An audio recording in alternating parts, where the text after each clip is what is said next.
Structure de la matière, TD1, exercice 4 sur la structure du titanate de barium. Alors on vous dit que le titanate de barium cristallise dans un réseau cubique. Sa formule c'est BaTiO3 et cristallise dans un réseau cubique. Ok, donc ça c'est cool, c'est assez facile à dessiner en général. Là où ça se complique, c'est qu'on vous dit que le motif c'est en fait constitué de plusieurs atomes. Et voilà, on n'a pas seulement 2 ou 3 atomes, mais on a un atome de barium en position donc d'origine 0, 0, 0. On a un atome de titane qui est en 1,5, 1,5, 1,5. Et on a 3 atomes d'oxygène qui sont en 1,5, 1,5, 0 et 1,5, 0, 1,5 et 0, 1,5, 1,5.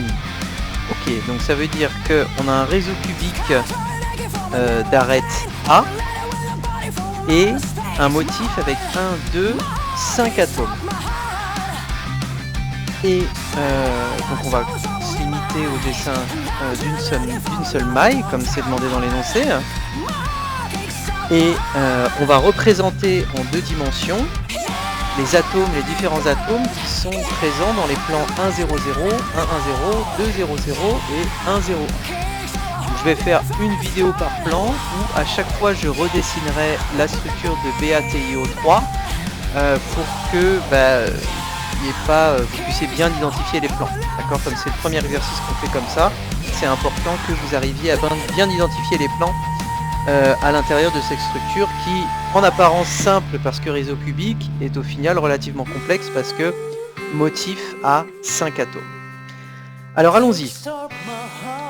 On commence par l'origine. On a un atome de barium et les atomes de barium, on va les faire en bleu. On a un atome de barium à l'origine et on va prendre la maille cubique A comme étant 1, 2, 3, 4, 5. Alors on va prendre un nombre pair. Hop, on va prendre 6. Et ça ici. Hop. C'est un vecteur de maille de norme A. Même chose ici. On va prendre 1, 2, 3, 4, 1, 2, 3, 4, 5, 6. Là, comme c'est en diagonale, on va en prendre moins, d'accord, pour que la taille soit à peu près respectée. Donc 1, 2, 3, 4. Ici, on a notre autre atome de barium au bout du vecteur A, le vecteur B, et on va avoir encore un atome de barium au bout du vecteur C. 1, 2, 3, 4, 5, 6. Voilà. Donc là, on a nos 3 vecteurs du réseau cubique ABC et les 3 atomes de barium qui vont au bout de ces 3 vecteurs. Ok.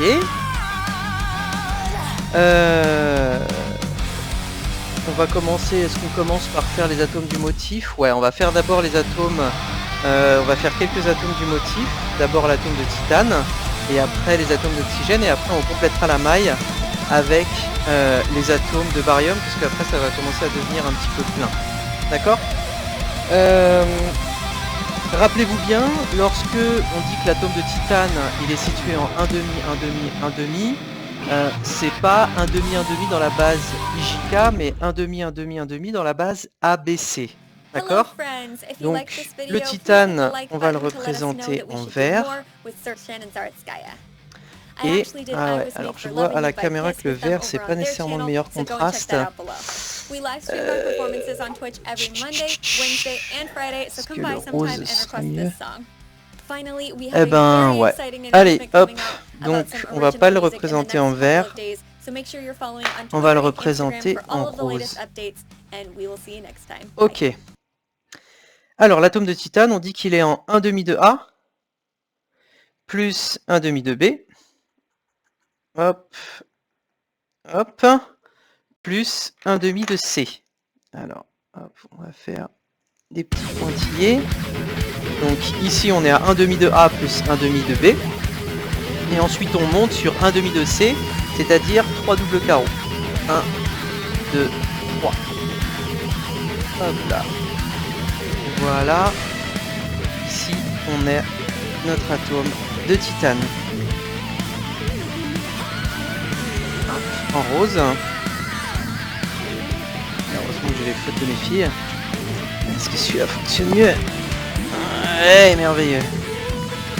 Voilà, notre atome de titane est ici. Je vais essayer de faire des pointillés un petit peu mieux. Voilà. Ok. Donc il est en quelque sorte au centre de la future maille cubique. 1, 2, 3, 4, 5, 6. 1, 2, 3, c'est bon. Ici. Voilà. Ensuite, on va rajouter des atomes d'oxygène en rouge. Alors, le premier atome d'oxygène, il est en 1 demi et 0. Et en fait, il est juste en bas de l'atome de titane. D'accord? Il va être là ici. 1 demi de A plus 1 demi de B. Ok, donc le premier atome d'oxygène, il va être ici. Ensuite, le deuxième atome d'oxygène, il est en 1 demi, 0 et plus 1 demi. Donc 1 demi de A plus 1 demi de C. Alors allons-y, on part à 1 demi de A, ensuite 1, 2, 3. Hop là. Il va être ici, plus 1 demi de C. Donc il est sur cette face-ci. D'accord? Il est sur cette face-ci du cube. L'atome d'oxygène ici, il est sur la base, appelez ça la base, c'est pas correct, on va dire que c'est la base du cube. Cet atome là, il est sur cette face là du cube, d'accord? Et a priori, le prochain, il sera sur cette face là du cube, d'accord?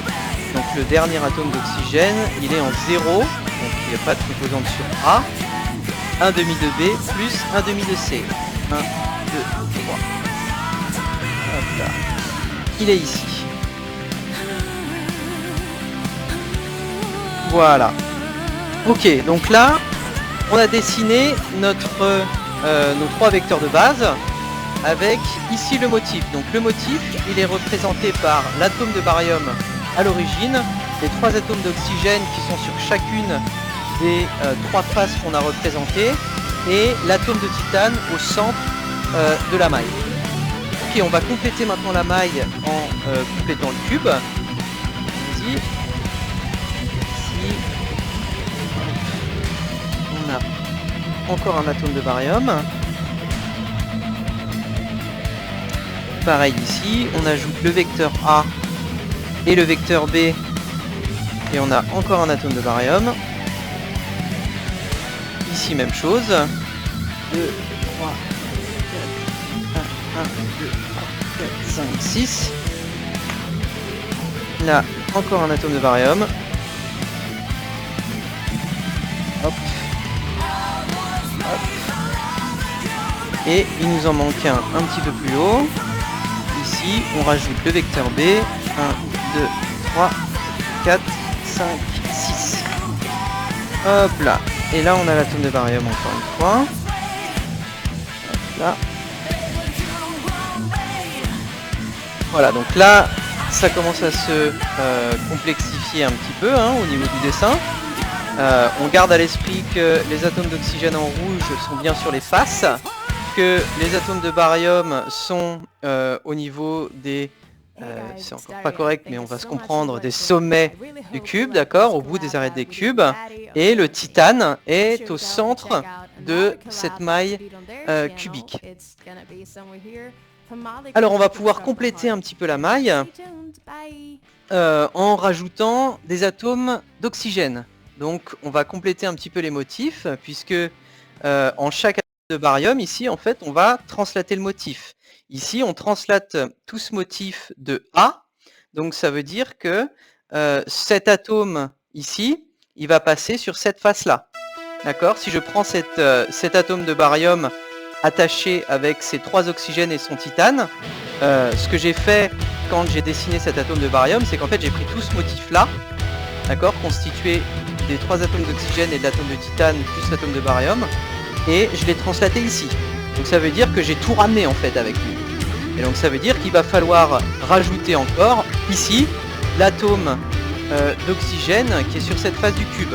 Cet atome-là, il va partir en dehors de la maille. Cet atome-là, il va aussi partir en dehors de la maille, donc j'ai pas besoin de le dessiner. Mais là, ici, si je veux prendre en compte tous les atomes qu'il y a dans cette maille qui est élémentaire mais pas primitive, il va falloir que je prenne ce petit gars-là et donc que je translate de A. Il va venir ici, donc j'ai mon atome de baryum, et celui-là, c'était celui-là, c'est-à-dire 0, 1 demi, 1 demi. Donc si je suis là, je fais 1 demi de B, donc 1, 2, 3, 4, 5, 6, 7, ah merde, je me suis planté, 1, 2, 3, 4, 5, 6, 1, 2, 3, 4, 5, 6, mince, il doit être là celui-là. J'ai fait des carreaux en trop, c'est pas bien grave. Hop là, voilà. Hop là. Oh.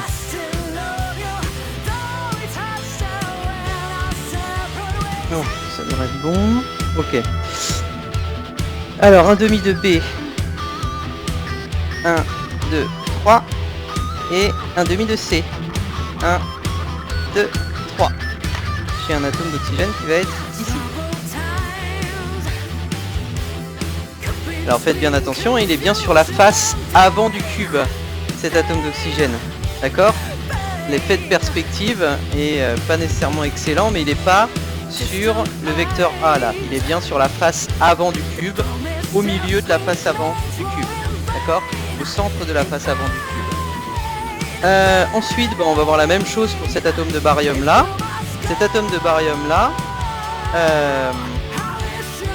qu'est-ce qu'on va avoir?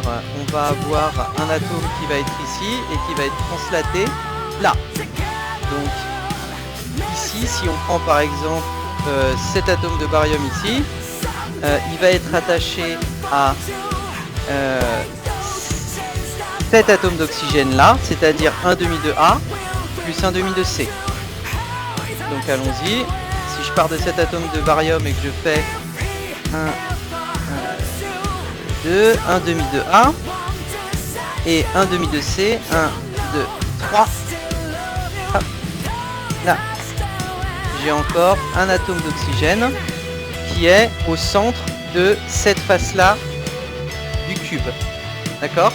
Donc, je pense que vous allez vite le deviner. En fait, ce qui se passe, c'est que on va avoir des atomes d'oxygène au centre de toutes les faces, un atome de titane au milieu, au centre de la maille cubique, et des atomes de baryum sur toutes les arêtes. Ok?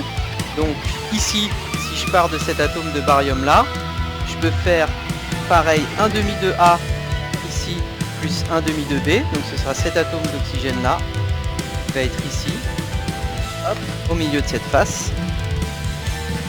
Voilà. Alors on a celui de la face du bas, celui de la face de gauche, celui de la face de droite, celui du fond et celui du haut. Donc normalement, un cube, ça a 6 faces. On est censé avoir 6 atomes d'oxygène. 1, 2, 3, 4, 5, 6. 1 au centre de chaque face. Ok, on a terminé le dessin de notre maille de BATIO3. On va donc répondre à la question. Il a fallu 10 minutes pour la tracer, hein. Donc on prend son temps pour essayer de ne pas se planter. Et maintenant, ce qu'on veut, c'est le plan 1, 0, 0. Alors, le plan 1, 0, 0. Allons-y. Prendre quelle couleur je vais prendre? Est-ce que j'ai un crayon de papier qui traîne? Je dois avoir ça. Non.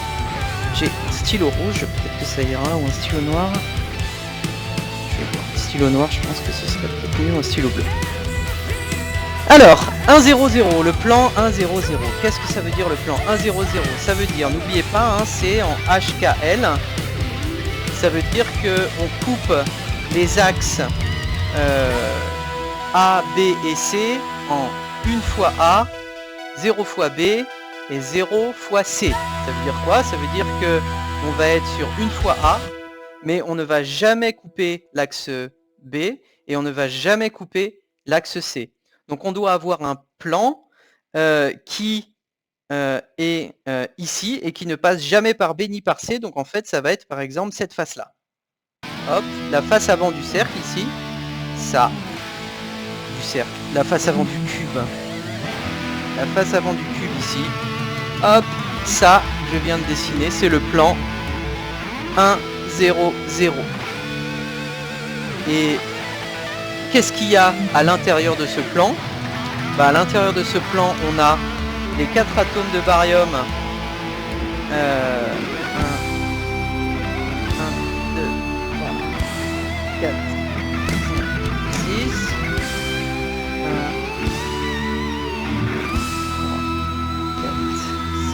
6. 6. Et là, on est là. Les 4 atomes de barium et un atome d'oxygène au centre. Ici, un atome d'oxygène. Voilà. Donc si je coupe mon plan 1, 0, 0 sur mon cristal, voilà ce que j'obtiens. Et donc ça, bien sûr, bah, ça se répète à l'infini dans toutes les directions. D'accord? Puisque ce plan 1, 0, 0, il n'est pas seulement limité à la maille. D'accord? C'est un plan qui est infini en 2 dimensions. Il ne coupe jamais C, il ne coupe jamais B. Ok? Je me rends compte qu'on va quand même pouvoir faire quelque chose de clair pour le plan suivant qui est 1, 1, 0 sans avoir besoin de redessiner la maille. Allons-y pour le plan 1, 1, 0.